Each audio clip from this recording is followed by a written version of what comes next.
What is going on, Amazon sellers? Happy Sunday, happy end of the work week, and welcome to How to Sell on Amazon, the Ask Me Anything show where you can get your questions answered about anything related to Amazon FBA, online arbitrage, retail arbitrage, wholesale, Keepa, you name it. We'll talk about it. Syed, what is going on? Glad to have you here. Hope that everyone is doing well and having a great work weekend. There are a couple of, well, there's one thing that I thought we would talk about outside of the regular tip of the day. And of course, I want to answer your questions. So I need your help. If you've got a question, make sure to drop it in the chat and let me try to help you with it. Hey, Chris, what's going on? Glad to have you here, man. And thank you. I needed a little change. It was time to get rid of I think I had red and green for Christmas there. Hey, Luke, what is going on? Appreciate you. All right. I'll tell you what, let's chat about something real quick while we wait for a few questions to come in. There's a couple of pieces of big news that have happened over the weekend. And the first one, of course, is tariffs on Canada, Mexico, and China. Now, I am not smart enough to get into whether or not tariffs are good or bad or anything like that. And I'm going to have to leave that up to people with the big brains instead of myself talking about that. However, there is one thing that I've taken some time today to try to learn more about, which I believe should affect us quicker than a regular tariff will. Now we'll see more, of course, because of the tariffs, but the de minimis exception is going away on the 4th. That is Tuesday. So February 4th on Tuesday, the de minimis exception goes away. Now, what the heck is this? From my reading, it started as a way for American manufacturers to be able to order small parts from overseas without having to pay a duty or a tariff on the small part, and for families to be able to send things to each other and be able to get around any sort of tariffs or taxes or anything like that. And then it became a massive loophole. And it's something that businesses like, well, Amazon, but bigger than that, Shein and Temu and some of these other fast fashion places, Wish, AliExpress, all of these places really take advantage of the de minimis exception, which is if the item that you ship into the US is under $800, then it can get away without paying any tariffs or taxes and things like that. And of course, there are people who will push that, and there's all sorts of loopholes and things that people will take advantage of. That again goes away on Tuesday. Now, and I'll talk a little bit about what I think this means for OA sellers and retail arbitrage sellers and things like that. And I'll also maybe give a little bit of a silver lining as well, because a lot of people are like, "Oh, well, here's the end of online arbitrage again." I disagree with that. Okay, so what this means is places like Shein and Temu, customers are going to start getting a bill to go along with their purchases. It's going to cause some friction because if I'm not mistaken, and someone can tell me if I'm wrong here, but what will happen is the tariff or the tax will need to be paid by the person who gets the item, and the shipper, so the UPS, the DHL, the USPS, will be the one who actually collects that. If you've ever sent anything overseas, which we do maybe 2 or 3 times a year to family members and friends, you always fill out a form along with how much the item is worth, et cetera, and so on. And in reality, it's usually not much money. The things that we're sending, or maybe even the things you're buying from Shein, Temu, et cetera, it's not really that much money. But what it is it's going to cause a big hassle. If you've got to then, oh, well, you can't have your package until you pay the $5 fee for the taxes on the t-shirt or the shorts or the dress that you bought from one of these fast fashion places. So, and on top of that, you're also waiting the 15 to 20 days. So, does it become easier just to go to Amazon and buy from Amazon? Now, there are some sellers on Amazon who currently take advantage of this. My wife bought something recently, and I know that she didn't know. They had a really good listing. I looked at it after it took like 20 days to get here, and they took advantage of the de minimis exception for a cat toy. And so that will be something that, we'll have to make sure of in our house. Hey, listen, it really needs to be prime, or the seller needs to be in the US, or if you're going to buy from a merchant fulfilled seller, that way we don't have to deal with that extra step. So what does this do to consumers? I can't say 100%. What I can say is that people are going to learn really quick. We're gonna get a lesson in this de minimis very fast. And now, if that changes consumer behavior the way that I think it may be a good thing for Amazon sellers. If less people go to Shein and Temu and they go to Amazon instead, well, increased traffic gets people to buy. Increased traffic typically will create increased demand. Increased demand without increasing supply ends up pushing prices up. And if the consumer stays resilient, then we're kind of in a really good place as Amazon sellers. All right. And I know some people are like, oh, well, this is it for OA, et cetera, and so on.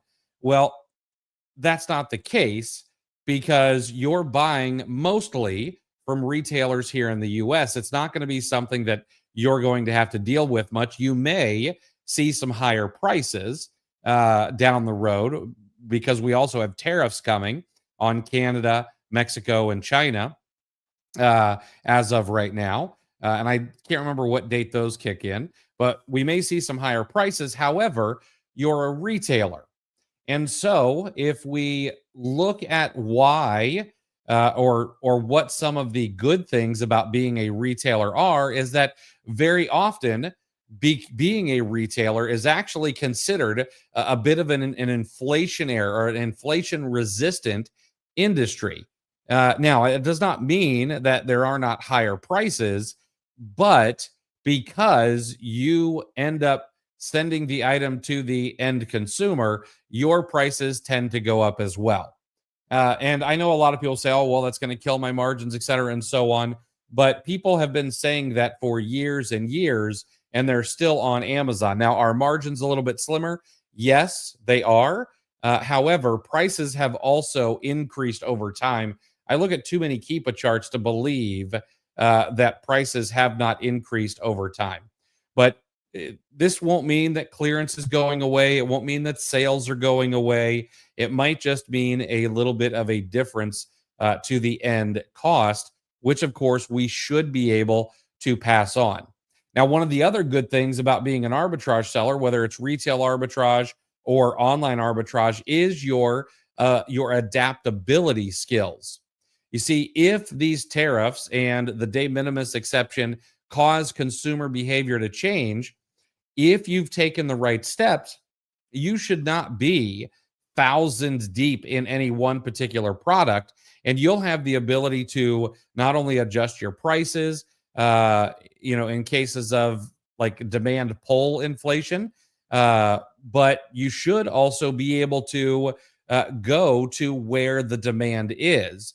So if the demand goes away from clothing and moves closer to grocery items, well, then you could say, hey, you know what? I'm going to move my business more toward grocery items, and maybe more toward items that, or clothing items that people are going to purchase no matter what. If inflation happens, are people going to stop purchasing, undershirts? I highly doubt it, even if the price goes up $1 or $2. And then finally, I think this is going to be an interesting test of the resiliency of the American consumer. The American consumer has been incredibly resilient over the past number of years, where we've heard nothing but there's got to be a downturn eventually. We know that inflation is incredibly high, et cetera, and so on. We've had a high interest rate period, although not historically high, but higher than what we've been used to over the past 10 years. And so, what happens? So, it's if nothing else, this should be a fascinating year to be in the retail space and see what kind of changes come from all of this. I wish I were smarter and could give some some more thoughts on exactly what I think will happen. But I've tried to read from both sides and down the middle what people think are going to happen. I've gone out and found some logistics providers and CEOs of logistics companies and read what they've had to say. A couple of them are very bearish on Shein and Temu and think this may be the end of the road for them in a major way in the US. So it's going to be fascinating. All right, let's see if we got any other questions here. Hey, Chris, do you believe business should have an exit plan? Well, I think that depends. If you're talking about like online arbitrage, retail arbitrage, can you build an exit plan where you're selling for some sort of multiple or at least for inventory plus cash flow, et cetera, and so on? I do believe it's possible, but it's very difficult because an online arbitrage, retail arbitrage business, that really can be spun up very quickly. So it's all about what kind of moats do you have in place. And I'm not gonna yank your chain about the moats that some people talk about, oh, you don't have any brands, you don't have any, contracts with brands, etc. No, I'm talking about like, do you have processes in place? Do you have employees in place? Like, do you have a turnkey system that you could sell to someone who wants to be an operator and has some cash available?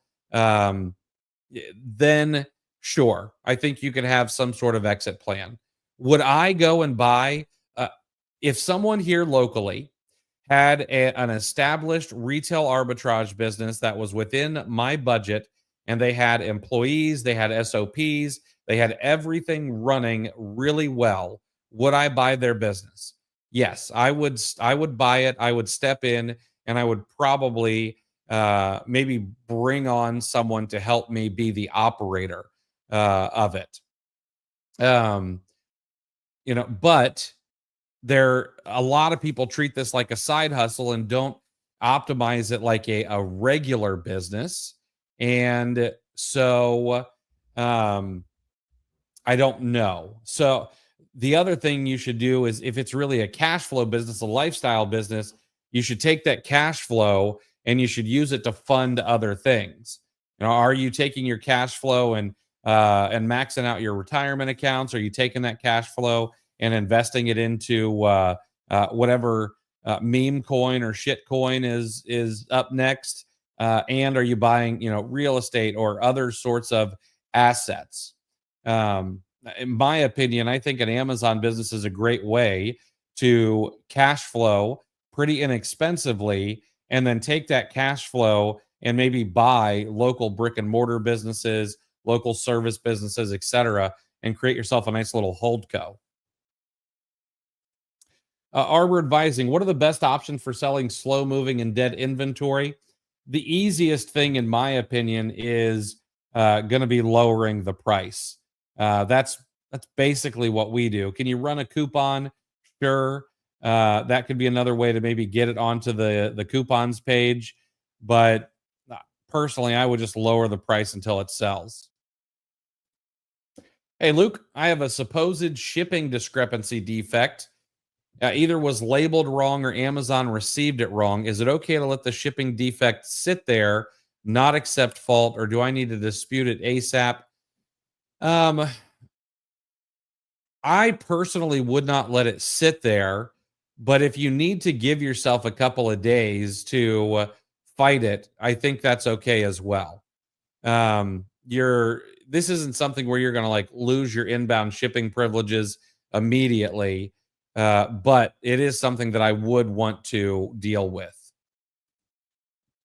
Is there a marketplace for selling a successful Amazon business If you were to have SOPs and a team in place, if yes, what's the typical multiple? I'm not sure if there would be much of a multiple for an OA or RA business. Maybe you get like a year's worth of profits, or and then inventory valuation, stuff like that. Maybe you get a little bit more. Maybe you get 1.5, 2 times, maybe. So I'm not sure you get a massive multiple. There are marketplaces, there are a couple marketplaces like Flippa, Empire Flippers, and then of course there's business brokers, stuff like that.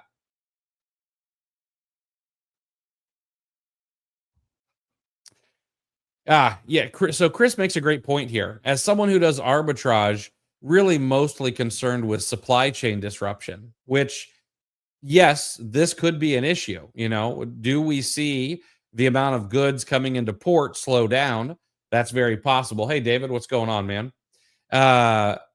But, um, you know, is there opportunity there as well? Maybe, especially for those doing retail arbitrage. If supply chains are limited or low, do retail arbitrage sellers who can go out and scrape up the last bit sitting on shelves, do they make some extra money? I think the answer to that is yes.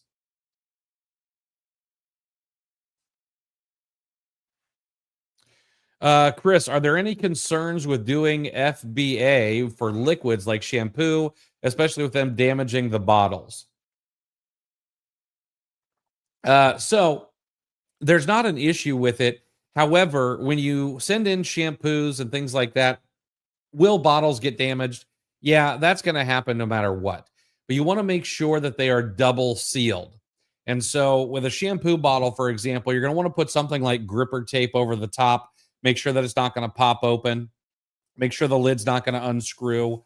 And then you're going to want to put it into a poly bag. That's considered double sealed. If you're going to send in a shampoo bottle that says has a pump top on it, those things can get broken pretty easily. I think that maybe the top half should be bubble wrapped along with that gripper tape and a poly bag at the very least, to try to keep those things in good condition. I haven't looked. Is tariffs on everything? I don't know.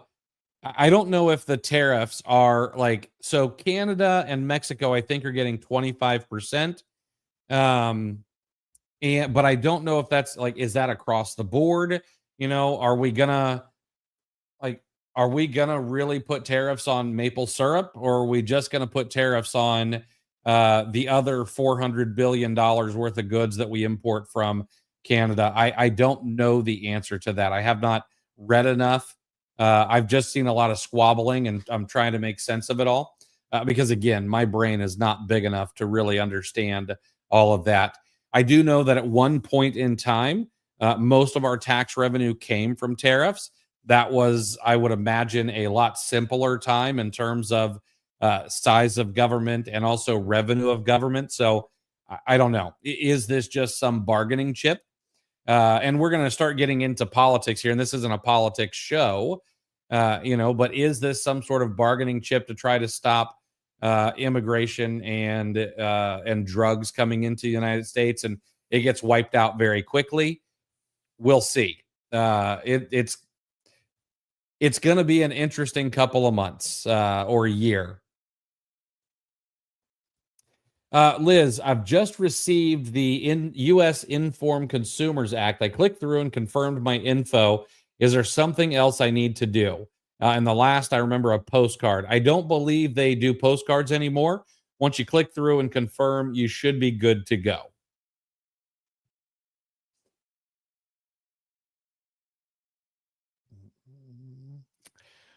Monkey Smoke, thoughts on Voorhees? They sent me some letters, but I'm only selling retired sets.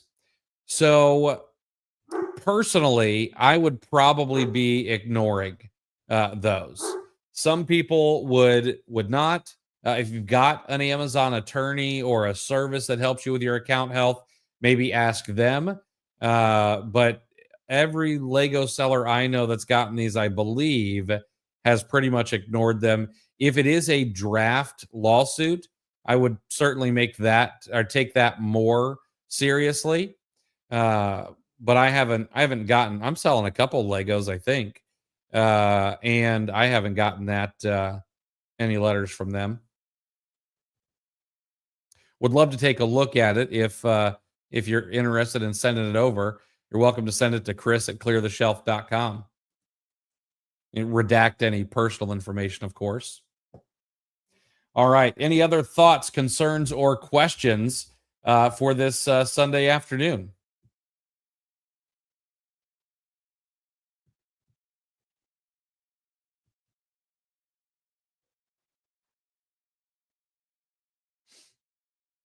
All right.